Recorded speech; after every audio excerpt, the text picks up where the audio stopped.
നിങ്ങൾ ആരാണ് എന്ന് നിങ്ങൾ എപ്പോഴെങ്കിലും ചിന്തിച്ചിട്ടുണ്ടോ? ഞാൻ പറയാൻ പോകുന്നത് നിങ്ങളെ കുറിച്ചാണ്. നിങ്ങളെന്ന് പറയുമ്പോൾ ആ നിങ്ങളിൽപ്പെട്ട ഒരാൾ തന്നെയാണ് ഞാനും.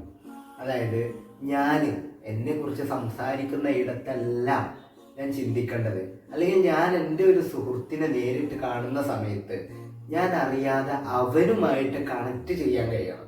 അവനൊരു സങ്കടം വരുമ്പോൾ അതിൻ്റെ കൂട്ടുകാരനാവാം, കൂട്ടുകാരനല്ലാതെയും ഇരിക്കാം.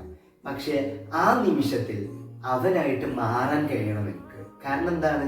നമ്മളൊരു മറ്റുള്ള ഒരു വ്യക്തിയുടെ സങ്കടത്തിൽ പങ്കുചേരുമ്പോൾ അറിയാതെ അയാൾക്ക് കിട്ടുന്ന വല്ലാത്തൊരു സമാധാനമുണ്ട്, വല്ലാത്തൊരു സന്തോഷമുണ്ട്. അത് അയാൾക്ക് കിട്ടണമെന്നുണ്ടെങ്കിൽ ഞാനും നിങ്ങളും പലപ്പോഴും അയാളിലേക്ക് ചേക്കേറേണ്ടതുണ്ട്. ഞാൻ പറഞ്ഞു വരുന്നത് നിങ്ങളെ കുറിച്ചാണ്.